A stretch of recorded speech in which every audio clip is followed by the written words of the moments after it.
I don't know why, but after watching this movie, I was just really in the mood for some Tostitos scoops. I mean, nobody who's seen this movie, anybody who's not seen this movie, has no idea what this opening joke is. Although, kudos to this film for having one of the best product placements ever, because I really do want Tostitos scoops right now. And they're the perfect food for a game night. Which is what we're reviewing tonight. You just think you're too damn, like, salty and dry for me to do a review while eating them. Gee, if only we had some salsa. Hey everyone, I'm the guy with his mouth full of chips. And I'm Michelle. And this is our post-Geekout reaction for, oh god, you guys are gonna like hate this. Hold on quickly.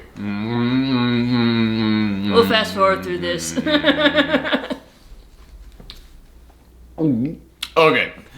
Number one most upvoted comment down below. Took too long to eat. Unsubscribe. So hey, it's me, Aaron. And I'm Michelle. This is our post-Geekout reaction for Game Night. Now for anybody who has not seen a post-Geekout reaction before, it's not really a review, it's just an open discussion between the two of us about the thing that we just watched, and that does include full spoilers. However, we're gonna try and like not spoil a lot of stuff for this one. Yeah. Simply because, hey, Peach. You guys can't see that. It's Peach! Yeah, she was trying to jump on the couch. Yeah, we're not going to be spoiling that much about it because I'm not going to do an official review of it. We will do, like, slight spoilers on stuff, but we won't really be going into, like, the specific jokes. Yeah. Because this is a comedy, and the whole point of the comedy is, like, even if you know the plot, as long as you don't know the jokes, it doesn't take that much away from it. But just be warned, we'll be doing some spoilers. As we typically do on here. What are you sniffing? She's sniffing your chip breath. My chip breath. Okay. So, yes. Remember back when February was like the shitty month for movies? Mm-hmm. Man, this February, aside from 50 Shades Darker, Freed? Yeah, whatever. Who Dark, Free Dark. Who gives a shit? The title of all those movies are terrible. Just like, stupid. Yeah, just 50 Shades and you just like put like a random word. It's like Mad Libs. Yeah. 50 Shades Elephant. Yeah, but aside from that, at the beginning of the month, it feels like the rest of this month has just been gangbusters. We had Black Panther, I had Annihilation, which you didn't really dig, but I love that film. And Game Night. Yeah, we both really enjoyed that. Man, I love Game Night. It's from the Horrible Bosses guys, and I was like, okay, Horrible Bosses was good, but Horrible Bosses 2 sucked. And I think they did another movie in between Horrible Bosses 2 and this one, and also got bad reviews. I can't be sure on that, but I think they did. So when I saw it from the guys who brought you Horrible Bosses, I was like, that doesn't hold the clout that it did. Yeah, it's like, that's like a 50-50 chance. That's like saying from the guys who brought you The Hangover, it's like, I remember the other shit they've done. Mm-hmm. Man, this is a total return to form. Like, I actually think I like this even more than Horrible Bosses. Yeah, I think so too. It's like, maybe it's because we like relate to this more. I think that's the thing. I specifically said I want to watch this with you. Like, because of the dog, we now have to like see a lot of movies separately because one of us has to stay home and take care of it. But I was like, no, this is about a married couple who host game night. We're a married couple that hosts game night not as frequently as these guys do. No, but it's like this, we want to do it more frequently. More frequently. So I was like, you know what? We need to really see this together so that we can kind of like tell whether or not it's like being that effective for like the married couples out there. Oh my god, this is like, this is the perfect date night movie. I'm gonna say that flat out. Like, yes. And a lot of that has to do with the fact that basically the purpose of this is that I can never remember anyone's names. Like the married couple is Max and Annie. Oh, well, I was gonna give their actual names. The actor's Jason Bateman. Yeah, Rachel McAdams I remember, okay. But Jason Bateman. The dude's been in thousands of things that I've loved, and yeah, I can never remember his name. But that's kind of the character that Jason Bateman plays. Mm-hmm. Jason Bateman plays the I could be any guy USA kind of guy. The every guy. Yeah, and Jason Bateman is playing Jason Bateman in here again. Jason Bateman and Rachel McAdams, they met long ago at trivia night at a bar, and since then they just hit it off because they're both super competitive. They love playing games. They just constantly like are always playing. Yeah, like in the like opening like sequence, like you see them like it's a montage. A montage, yeah. It's like he proposes to her through charades. Yeah. And at the wedding they play DDRs. They're playing DDR. Like their first dance together at their wedding is on DDR. Yes. Like, that's adorable. Yeah. But they've got a set of friends. Kevin and Michelle, who are played by Kylie Bunbury, who I don't know her at all, but She's really good. She was really good in here. I hope we see more of her. But Lamorne Morris, I don't know if I'm pronouncing that correct, but basically Winston from New Girl, which is the first thing that I've ever really seen him in. And Winston on New Girl is like the weird guy on there. And I was thinking, is he just gonna be the weird guy on this again? No, he's like the straight man in here, which is good for him. Let's show some brains. I'm glad. I really like it when actors like branch out. Yeah, branch out, because it's like... We just got done talking about how Jason Bateman was just playing Jason Bateman again, but... Yeah, but at least he was good at it. But that's the thing, Jason Bateman does that well, and the Jason Bateman type character can be in any movie, so it's not like he's limiting himself. No, but like, exactly. It's kind of like Charlie Day, like speaking of horrible bosses, like Charlie Day was in that, and I was like, dude, you're just being Charlie from It's Always Sunny. Like, you need to try some new shit at some point. So I'm glad that Winston just wasn't Winston. But also there's Billy Magnus playing Ryan. Billy Magnuson? I'm screwed. This guy Ryan, because I don't know this guy either. But Ryan is like the younger guy there. Yeah, like he just graduated from college, I think, or something. He's working at the same place as them, I think. Like, it's never really explained like the backstory of how they all know each other. Yeah, exactly. But it's like you definitely like get this the vibe that like he's younger. And he's also the dumb one in the group. Yeah. But when he first pops up, he doesn't seem that dumb because the date he brings to it is an Instagram model, and she's like dumb compared to him, so he kind of seems smart by comparison. Yeah, but they keep bringing up like, dude, you lose every single game night because you bring in idiots as your dates, and so for the next date night, the person who's like his date for the rest of this is like an accountant. It's like someone from the accounting department at the company he works for, and she's this Irish woman who is just, she's older than him and way smarter. Yeah. And when they get paired up, you're like, oh, he's a sack of potatoes by comparison. Yeah. It's like you can. It's like they made it obvious. Like he only like dates like women that are like pretty. They specifically say, "Is it important to your self-esteem to date Instagram models?" And he goes, "Yes." It's like, but then he realizes, oh, these people are catching on to me, so it's like I better date someone who's actually smart. So. He does it specifically to be a ringer in game night. But yeah, so those are like the three main couples. But Jason Bateman has a brother who is played by Brooks is the brother's name. Brooks is the brother's name. Man, you're so good at remembering names. Kyle Chandler, who wins the award for being that guy who's in 1,000 things and I never remember him. Because every time that he pops up and someone's like, oh my god, where do I know this guy from? He is the ultimate where do I know this guy from character. But he's in here, and he is Jason Bateman's older brother, and he is like a millionaire, got like just a wonderful company. Like he's invested. He's handsome and he's better looking than him. And, like it's a running gag in here of like this thing opens up with Rachel McAdams and Jason Bateman going to a sperm doctor because they can't have a baby for some reason. They're trying to figure out why. It's like, yeah, well, your sperm count's slow. It could be because of stress. And it's like, well, you know, it could be because his brother is moving into town. And then like in the middle of this, the doctor starts like hitting on the brother. Yeah, it's like who how isn't tall? Even there. Like, how tall is he? Can I ask him out for coffee? It's and she's talking about. The thing that I love about that sequence is the doctor is talking to them about the brother the same way that you would ask about like someone's medical history. It's like, so are you a smoker? Yeah, like, exactly. but she's like, well, one thing you have to understand is that I'm single. My husband is that. No, she says like, Kyle and I are in the middle of a trial separation. Kyle, who's Kyle? Like, they don't know who her husband's name is. But she's just talking about him like it's another doctor they've referenced. Man, you are interject. Yes. Maybe it's because we're enjoying this film so much. But yeah, like, that is an amazing sequence, but it's like, that just sums it up. Not only is he stressed out because he's so competitive with his brother, and his brother's just better at him in every department, like, more handsome than him, more successful than him. He's so much better than him that the doctor, their sperm donor doctor, starts asking him out through them in the middle of their, like, session. So yeah, that basically sums him up. And it's like, he mentions that he is competitive, which is how they met. Like, they enjoy, like, competition and gaming, but, like, that's nothing compared to, like... The brother? Yeah, the brother issue. Yeah, so, basically, it goes into game night, and the brother comes over, and the brother just wrecks it, and he goes, no, listen, I rented a house, you know, nice little house thing. Next week, we're having game night over there. And it's going to be a game night to remember.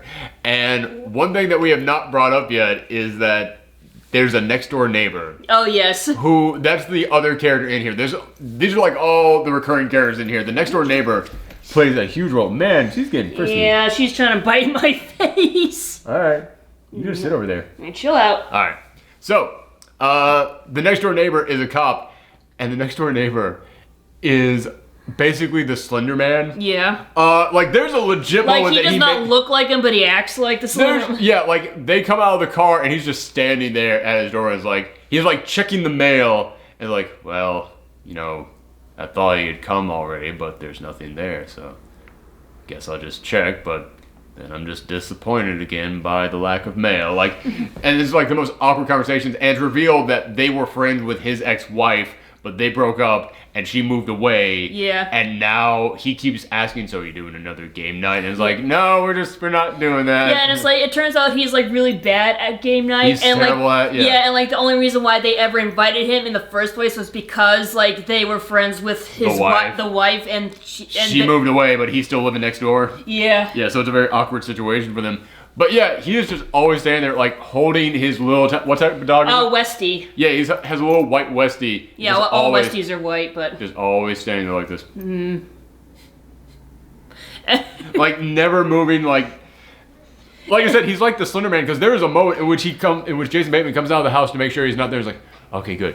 Turns, looks in a direction, turns back, and he's now standing there, and I legit jumped at that moment. I legit went, Jesus Christ. Yes, you did. So yeah, like they captured that incredibly well.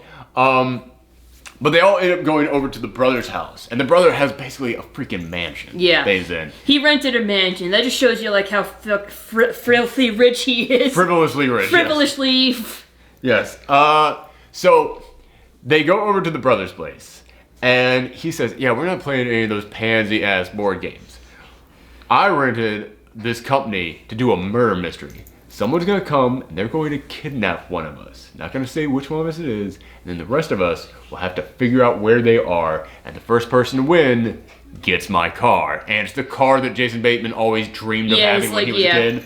So it's like you can tell the brother bought that car just to mess with him. So, and he goes, yeah, this is a very realistic company. They do everything to the extreme on this. And this guy comes in from the company, and oh hey buddy, come on. You're very hyper tonight. Are. We just took you for a walk. Why are you so hyper? I'm just gonna hold you like this. It's probably because you just ate dinner. That's true. That all right. So we fed her all those Tostitos chips. Those Tostito scoops. Yes. Yes. Yes. Okay. Now you're falling. But there you go. Okay. So they end up having a drinking game to hold themselves off until like the company arrives to do the mission and to do the game, and they're playing Never Have I Ever. Yeah. And the couples, every single one of them are different. Like Rachel McAdams and Jason Bateman, they end up meeting because like they were so competitive, and that's what got them together. Yeah. But Winston and I keep forgetting his actual name of the show, so I'm just gonna keep calling him Winston. But Winston and Michelle, they started dating when they were 15, got married when they were 19. They've been together forever. Yeah. And there's a moment where one of them goes, "Never have I ever slept with a celebrity," and she takes a drink. And he's like, what? We've been together forever. When did you sleep with a celebrity? It's like, oh no, I was just thirsty in that moment. I timed that poorly. And that becomes the running gag of them throughout the entire thing of like, okay, so who was it? Like, okay, fine. I did sleep with someone, but it was when we were on a break. We agreed we wouldn't sleep with anyone. You had a hand job from this girl. I was like, well, who was it? It's like, I can't tell you who. You'll never be able to look at them the same way again. It's like, this goes on throughout the entire movie, and they will drop it for large chunks of time, and then bring it back right at like the perfect moment. Yeah. You go, oh, I forgot this was a thing. And that is how you do a running gag. Yeah, exactly. Like, it's not driven into the ground. They wait the perfect amount of time each time to bring it back up. But that's also, like, very believable. Yeah, exactly. Because you absolutely believe that this guy would be like, okay, we have to go. We have to save this guy. We have to do this thing. We have to solve this problem. By the way, okay. Who, just, again, if I guess it, can you tell? Like, so, yeah, that's done wonderfully. So eventually, like, this guy from the FBI comes in and goes, there's been a string of kidnappings, and we believe that one of you could be next. Here are the file dossiers. You need to look into them to prepare yourselves for this. Then these guys burst in, knock him unconscious, and then get into this huge-ass fight with Jason Bateman's brother. What did you say his name was? Brooks. They get into this massive fight with Brooks, and it's a great choreographed fight. Like, they are fighting through each room. And the party guests are just sitting there like, oh, yeah, okay, wow, they really went all out. Yeah, because they think it's all real. They think it's all real. Fake, I meant. They think it's fake. Fake, yeah. But it turned out to be real. And then it turns out, they actually do kidnap Brooks and take him away. And then after this, every single couple divide up and like, all right, let's solve the clues, let's solve the case. Yeah, because they think it's all part of the game. Yes. Up until a point, I thought that was going to be the entire movie. Them thinking it was a game. It's like by around I say the 45-minute mark, like that halfway mark of this movie, they realize, oh crap, no, it's not a game. And this is the brilliant thing about this. I kept thinking it too, because he said they do everything real. They do everything, they make it seem official. And I kept thinking, it's like, fuck, man, maybe this is a real thing. No, I was like, I knew it was real. Like, I knew, the people that came in and knocked out the FBI guy were the real criminals. The dog stole my phone. Yes. You're getting too good at that. Little pickpocket.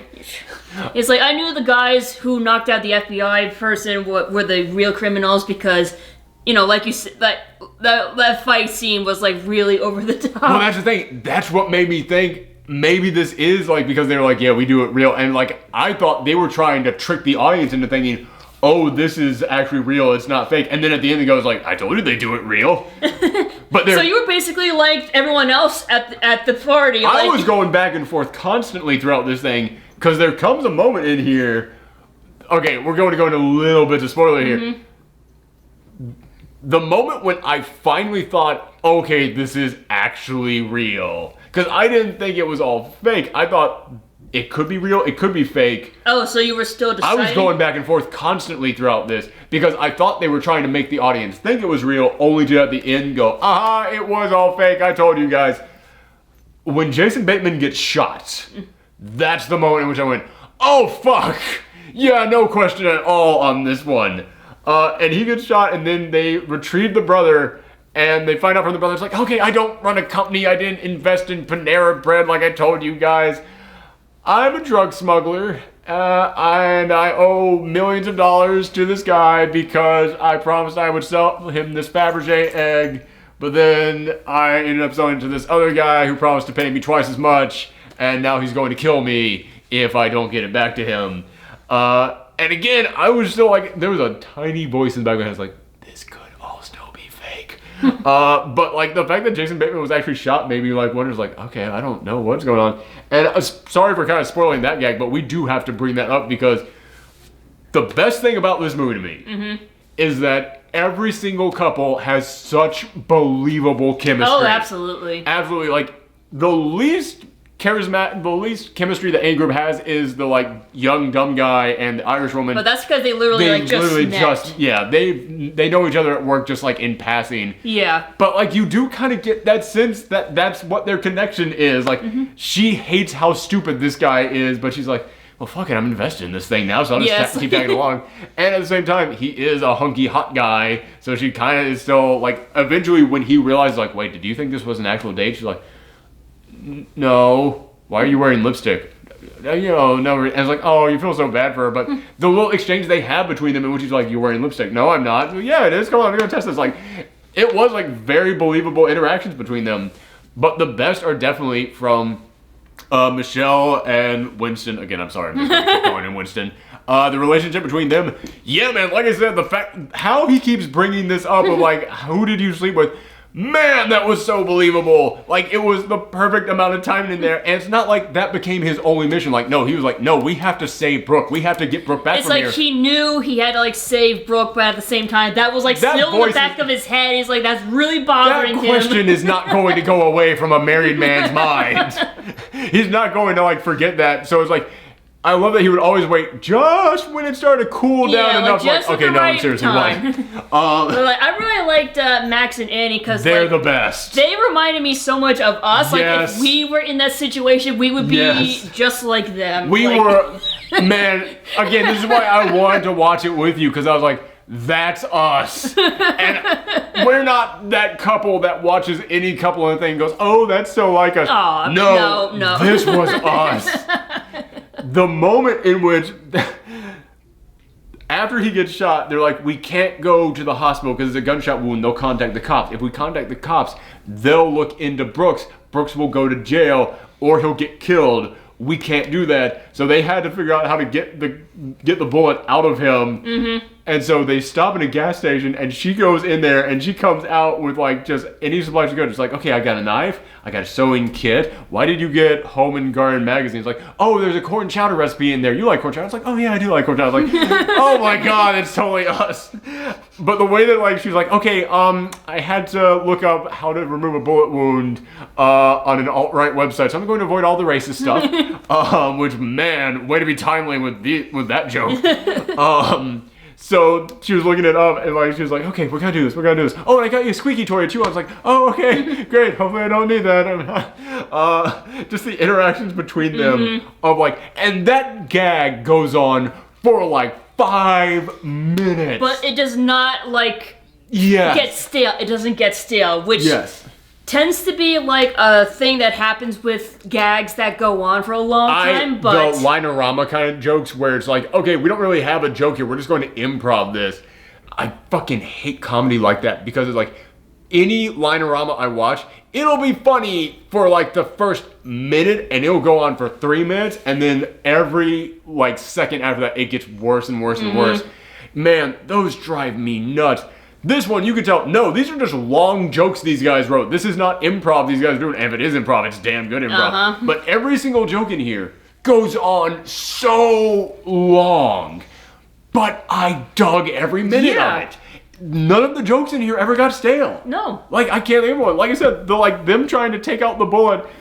God, that thing, it cracked me up so much because that entire scene was like, this is how a married couple acts. Like, where it was like, okay, I have to make a tiny incision. Okay, tiny incision. Okay. That's too big. That's too big. Like he spits the dog toy out and hits her in the face when he says that. It's like that's such a great like physical comedy gag. Oh my God, it was so good. Yeah, like all their interactions, like there was a moment at the end of this in which Rachel McAdams, what's her name, Annie? Yeah, when Annie is about to be shot and killed by someone. And then this guy, I'm not going to say like what happens to him, but he ends up getting killed instead. And then she goes, yes! Oh no, he died! Yeah, like the person who was the guy was about to kill her ends up getting killed. So she's like, oh God, I'm glad I'm not gonna die. Oh, but he died. Like, yeah, just like man, Rachel McAdams, I was looking up her IMDb before this because I was like, okay, I've known some stuff she's been in, but what other comedies has she done? Like, almost nothing, but she's so good at it. Yeah, please put her in more comedy. She is a breakout star in here, because like I said, Jason Bateman is great in here, but he's just Jason Bateman. I've seen him before. Rachel McAdams, I've never seen her do comedy like this, and she nails it. She's so good in here. But yeah, every single thing between them, like, I'm so glad you said that, because I was like, yeah, that's us. Like, even like when he got pissed at her for cutting, like, I realized it when he got pissed at her for cutting like the wound too big, and he was like, that's too big, and then he immediately realized he didn't want to be a dick, and was like, oh, no, it's okay. Like, yeah, that's kind of how like whenever we get into like a mild like argument, like we're like, okay, stop, okay, I'm being too much of a dick, sorry, backing off. Yeah, I was like, God damn it, this is so good. And again, sorry if we're spoiling any of the jokes in here, but I won't spoil the big payoff. It's like a 5-minute long joke. The big punchline at the end of that, I was like, God damn, that was perfect. That was the perfect way to end that joke. And I think that's one of the reasons why none of the jokes, no matter how long they went on for, ever got old to me, is because every single little twist that the joke takes is so perfect. Because the running gag of who is the celebrity that Michelle slept with, it's got 2 punchlines to it. And both of them are amazing. And both of them pay off on things that happen earlier in that same joke. I won't say who the celebrity is. Yeah, you're gonna have to watch the movie to find out. But they actually get that celebrity to be in here. And speaking of celebrities who never really do comedic stuff, it is one of the most straight-faced actors out there. And when I was watching this, I was like, I never thought I would see the day that this guy was in a movie like this for this kind of a role. And he's awesome in it. And he's only in it for like 5 minutes. No, not even that, like 30 seconds even. Yeah. And it's like, God damn, it's so great that they got this guy for a day. And he was like, yeah, I'll do that. Man, He is the last guy that you would picture to be in a comedy like this, but he is so good in it. But then, like I said, that reveal is one punchline. There is another punchline right after that is perfect. That makes the entire build-up to this moment totally worth it. But yeah, and speaking of things that go on for a long time, like action sequences in here. Oh yeah. But again, they never get old. No, it's like they were like the cinematography in this movie is great. I've never said like comedies rarely have great cinematography, and this one's got such good ones. Like anytime that like the camera is zooming in to the neighborhood, it looks like a dollhouse. I was thinking more like a board game, like. Oh fuck, you're right. Okay. Yeah, because wow, it's game nice, so they look like little figures on a game board. You're totally right. Yeah, so it's like every time. Fudge, that's so much smarter than what I was going with. So yeah, like every time they did like an establishing shot, the way it was filmed, it really did look like pieces on a board game. Yeah, and I thought that was like great since that's great, but that even has a massive payoff during the credits of this film. Once again, we're not spoiling it. No, but oh my god, the credits to this film make that setup of it, making it look like that's kind of one of the reasons why I said it looks like a dollhouse. But you're right, board game is perfect for that. That's definitely what they were going for. Man, that plays back into this so well during the end credits. And like one scene that I was really amazed at was like when they got the Fabergé egg. Yeah, that's what I want to talk about. Man, because yeah, like I said, they have to go and find this Fabergé egg in order to like basically trade it for his brother. And they find it at like this giant drug dealer's house. And by the way, speaking of how jokes pay off in here, goddamn, there is one running gag in here that was like... There's actually like a few running gags in here, so but they all pay off so well. This made me think of an Edgar Wright film. You know how Edgar Wright films, you watch it and you enjoy it, but then you go back and you watch it again and you're like, oh my god, everything that happened at the end of this movie, they referenced as just a throwaway line earlier on here. They're not throwaway lines. They will stop and say a joke, but then that joke is coming back. There is like no drop jokes in here. And there is one joke in here that they kept going back to over and over again, and like I said, I never got tired of any of the jokes. I kind of got tired of this one. I was like, it's kind of funny. It's funny the first time. Kind of funny the second time. All right, the third time, I was like, we get it. When it came back, I went, god damn it. I'm sorry I doubted you running joke. It was like, I knew it. It's like, I knew they were going to bring this up because they mentioned it so many times before. You're smarter than I am. I thought, I was like, man, this is just a lame running joke at this point. I'm sorry I doubted you running joke. You were so much better than I thought. Yeah, but they go in this guy's house and they get this Fabergé egg. And they basically are throwing this thing from one another as they're being chased out of here. It's like they're playing football in the house. Yeah, and it's a house with twists and turns, different rooms, different layers, and they're throwing it up the stairs, down the stairs, and it's all done in one shot. Granted, there's definitely CGI cheats. Yeah, obviously, but holy shit, just the way that they were able to make it look like one shot. That was so impressive to me. Yeah, it is a fantastically shot scene. This film really made me want to go back and watch Horrible Bosses because there's small stuff like that in there, but nothing on this scale. Yeah, it's like they definitely like amped up the stuff that's good in there. Yeah. It's all the stuff that I loved in Horrible Bosses and none of the stuff that I had small problems with. This really is like I'm trying to think of the last comedy that I enjoyed this much. Because comedies, I watch a lot of them, but typically the comedies that I love are like comedy / something else. This one's just comedy. Like, I laughed more probably at Thor Ragnarok, but Thor Ragnarok, it's comedy / superhero / science fiction / action. Would you like to it's like a comedy / action movie or like very suspense? Smidgeworth? Yeah, like murder mystery. Okay, I guess you could say it, but it's like, I mean, the comedy is the star. Yeah. Like, you can't, if you put this in like the suspense section of like wherever the hell DVDs are still sold these days, someone would go to you and go, shouldn't this be in comedy? But if you put in comedy, no one would. No, like if Netflix put this in like the suspense section, then actually no, in Netflix they would, because Netflix will give something like 9 different categories. It's like, fucking, I don't know. Movies with lots of dialogue in it. How the fuck is that a category? Yeah, so, okay, Netflix, I could see them doing that, but like Best Buy or something where you have to pick one category. Yeah, man, you're right, because this is a murder mystery. It is a suspense drama. And that's actually pretty darn good in here, too. Oh, yeah. The only real, like, small complaint I have is that at the end there is a villain who pops up, and it's a villain who they kept mentioning throughout here, but when he pops up at the end, it's kind of like, oh, this feels like this feels like we just went to the final boss, and it kind of feels like we already had that, because it comes right after another big reveal, which had been a great build-up, and I was like, that's how this was all pays off. This is what this was all leading up to. Great. So when the big final boss of the film comes in, even though he had been set up, I was kind of like, yeah, man, it feels like, are we done? I thought we finished the movie by now. But like that's kind of like how they acted too. It's like, oh hey, it's the big reveal, all over, all done. Wait, who's this guy? Yeah. So I mean, it kind of, which that's the thing. I was kind of looking at that sequence like, we don't need this, man.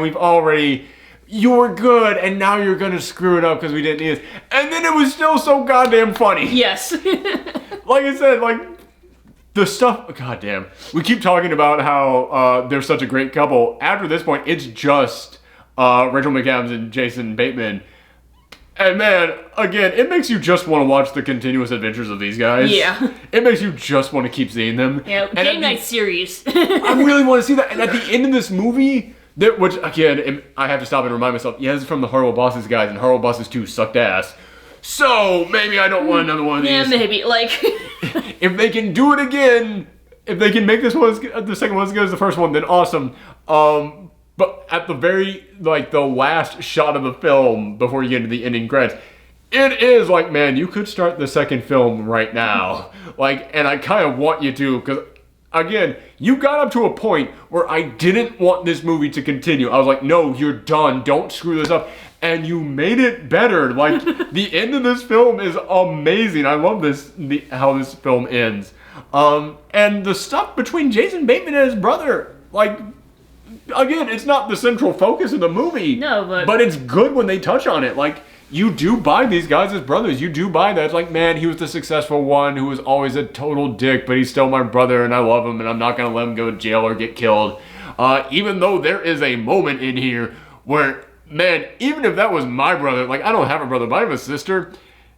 If my sister did the thing that his brother did at the end of this film, I would have been like, all right, we tried. Fuck it. Yeah, I mean, like, I hate saying this, but, like, sometimes we do, like, there are, like, some people who are like, we tried, and there's some people you can't save. Yeah, it's like... There becomes a point at the end of this movie in which, okay, there are, like, small things we have to spoil every now and again, so sorry for this, but there comes a point at the end of this movie in which the big boss at the end of this whole film goes, what if we just give you this thing? Will you let us all go? He goes, yeah, okay, sure.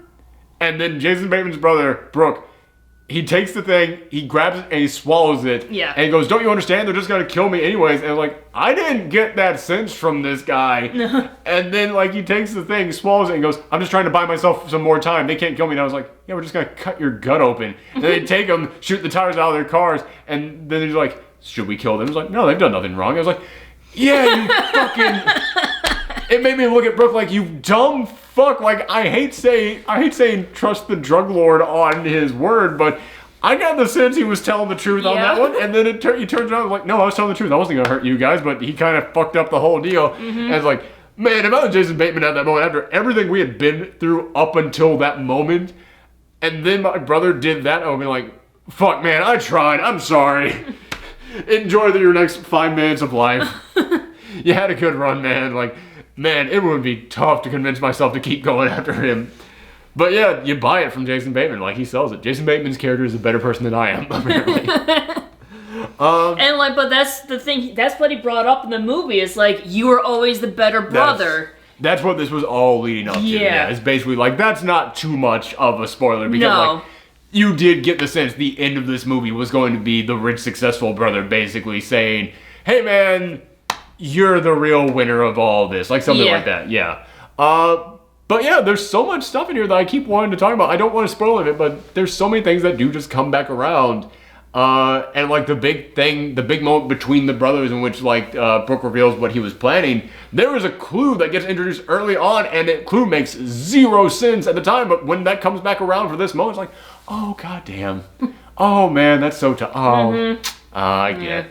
Yeah. It's like, you can tell, like, Brooke is the kind of person who's like, who tries to do the best, the good thing, but he does it in the most screwed up way, and it ends up backfiring. I wouldn't even know if I'd say that, because at the very end of this movie, when Brooke looks like he's got sometimes he tries to do the right thing, sometimes. Yeah, again, I hate spoiling too much, but at the tail end of this movie, when Brooke gets his shot at redemption, he's like, nah, I'm still fucked up. And it's like, god damn it, Brooke. It's like, how many chances are we gonna give you before you, like, straighten things out? Before you straighten out, like, get your life together. I know. Although I still do want to see the next movie with these guys. Oh god, speaking of gags that just go on forever, it's in the trailer, but the sequence with the dog and the blood, I'm not going to reveal too much more beyond that, but like, no, that goes on for, again, like 5 solid minutes. I kept gasping and laughing every single turn of it. By the way, nothing bad happens to the dog, so don't worry. You don't have to worry about that. Kudos to them on not doing anything with the dog. Yes. Especially because, like, it's the cop's dog. Yeah. And that guy is such a mess of a human being. There was a moment which they have to sneak into his house and pretend like they're there for a game night. And it's such an awkward, such an uncomfortable experience. And when they all go running out of there leaving, he's sitting there alone, and behind him in the fireplace, there's a giant rifle. And I honestly thought to myself, like, they're not focusing on the rifle. He doesn't turn and look at the rifle. It just happens to be there. There comes a moment in which I looked at that and just went, if the very next thing that we see is him grabbing the rifle and putting it in his mouth, I would not be shocked in any way. No, here's the thing, though. When he was sitting in front of the fireplace, there were like 2 pistols hanging on the mantle, and both of them were aiming at his head. Fuck! You did not notice that, did you? No, I was looking at the giant gun to the side. I didn't notice the small... Man! Yeah, it's like... very... Again, great cinematography, great, amazing... This movie's been, like, shot great, so... Yeah, god damn! I honestly, like, I rarely ever go back and watch a movie twice, especially comedies, because once you know the jokes, it doesn't really have the impact anymore. Man, I really want to see this movie again. We're buying this when it comes out on Blu-ray. Oh, yeah. Oh, my goodness. Yeah, we love this thing. I hate saying this. I really do. I think I might like this more than Black Panther. They're apples and oranges. You can't compare the two. Yeah, I mean, like... But Black Panther, I was like, ooh, man. That was a meal, and I'm ready to sit and let that digest. This one was a buffet, and as soon as I walked out, I was like, I'm not done yet. I want to go back for more. Man, it really is. No, it's like, seriously, like, basically after all the shitty movies we had to watch, like, Black Panther was like a huge relief. Yes. But then, like, these other movies come out, and they're just as good, and you're like, I want more good movies. Like I said, February used to be a shit month, and I think, like, Deadpool 2 years ago came in and saved that. Deadpool was like, you know you can make money during this time of year. And then last year, Get Out and Logan were both in February, and now this year we got Black Panther, we got Annihilation, we got Game Night.